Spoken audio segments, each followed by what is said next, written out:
नमस्कार माऊली. आज आपण तुकारामांच्या गाथेतले अभंग क्रमांक 187 ते 191 अर्थासहित ऐकणार आहोत. व्हिडिओला सुरुवात करण्याच्या आधी सर्वांना विनंती, आराध्य परितोष चॅनलला सबस्क्राईब करा, व्हिडिओला लाईक नक्की करा. चला तर ऐकूया अभंग क्रमांक 187. वैद्य वाचविती जीवा, तरी कोण ध्याते देवा. काय जाणो कैसी परी, प्रारब्ध ते ठेवी उरी. अंगी दैवत संचरे, मग तेथे काय उरे. नवसे कन्यापुत्र होती, तरी का करणे लागे पती. जाणे हा विचार, स्वामी तुकयाचा दातार. ह्या 187व्या अभंगाचा अर्थ ऐका. जर डॉक्टरने जीव वाचवला असता तर या जगात देवाचे स्मरण किंवा देवाची प्रार्थना कोण करेल. माणसाचा प्राण वाचवण्याचे मूळ बळ देवाच्याच हाती आहे.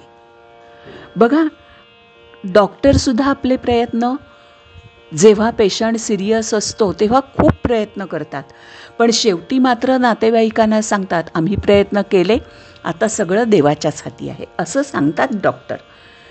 तर तेच वाक्य बघा, माणसाचा प्राण वाचवण्याचे मूळ बळ देवाच्याच हाती आहे. माणूस कार्य करतो तरीही आयुष्य कसे चालेल हे नशिबावर अवलंबून आहे. जर नवसाने मुले होत असती तर पतीची गरजच काय. तुकाराम महाराज म्हणतात की जगातील सर्व घटनांचा व विचारांचा खरा जाणकार आणि पालनकर्ता देव आहे. याच्यानंतर 188वा अभंग. मार्गी बहुत याची गेले साधू संत, ऐसी गरजती पुराणे नका जाऊ आडराने. चोखाळिल्या वाटा न लगे पुसाव्या धोपटा, झळकती पताका गरुड टके म्हणे तुका. अर्थ ऐका. समाधानी जीवन जगण्यासाठी कोणताही वेगळा मार्ग शोधण्याची गरज नाही. साधू संत ज्या मार्गाने म्हणजे नामस्मरणाने देवाजवळ पोहोचले त्यांनी मोक्ष मिळवला आहे. संत साहित्यातून हे कळते की कोणत्याही भोंदू लोकांच्या नादी लागू नये. देवाचा मार्ग सोपा आहे, आडमार्गाने जाण्याची गरज नाही. संतांनी भक्तीचा मार्ग अनुभवून मोकळा केलेला आहे. आपल्याला तो मार्ग दाखवलेला आहे संतांनी. या मार्गावरून चालण्यासाठी आता कोणतीही शंका घेण्याची गरज नाही. आता अभंग क्रमांक 189.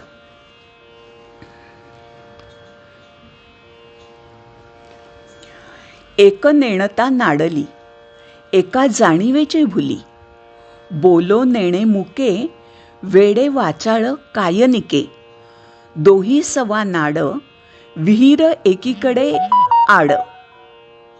म्हणजे एकीकडे आड एकीकडे विहीर असं आपण म्हणतो ना, ती म्हण. तुका म्हणे कर्म, तुझे कळो नेदी वर्म. हा होता 189वा अभंग. आता त्याचा अर्थ ऐका. जगामध्ये कितीतरी जीव अज्ञानाने फसले, कितीतरी घमेंडीने फसले.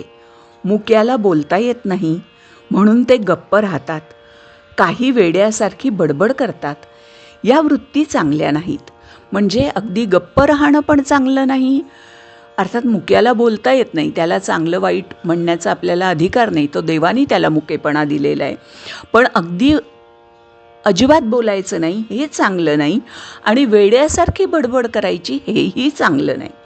अशा स्वभावाने नुकसानच होते. इकडे आड तिकडे विहीर अशी अवस्था होते.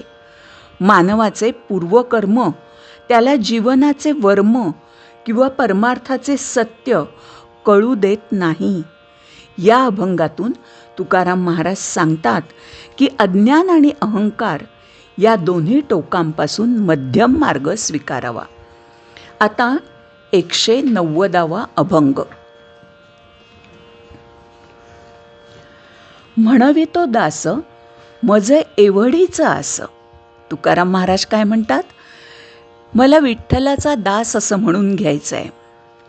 आणि मला एवढीच आस आहे, परी ते अंगी नाही वर्म, करी आपुला तू धर्म. पण दास स्वतःला म्हणवून घ्यायचं आणि एवढं परमेश्वराशी विठ्ठलाशी लीन व्हायचं, याचं वर्मच मला माहिती नाही, असं ते तुकाराम महाराज म्हणतात. बडबडितो तोंडे, रीते भावे विण धेंडे. बडबडितो तोंडे, तोंडाने मी फक्त बडबड करतो, पण माझ्या मनात तेवढा भाव नाही आहे. तुका म्हणे बरा, दाऊ जाणतो पसारा. आता या 190व्या अभंगाचा अर्थ ऐकूया. तुकाराम महाराज म्हणतात, देवा मी तुमचा दास म्हणवून घेण्याची इच्छा आहे, पण दास्यत्वाचे जे खरे वर्म ते माझ्या अंगी मुळीच नाही. देवा तू पतिपावन आहेस म्हणून, देवा तू पतित पावन आहेस. पतित म्हणजे दीनदुबळा. देवा तू पतित पावन आहेस म्हणून तूच मला सांभाळून घे.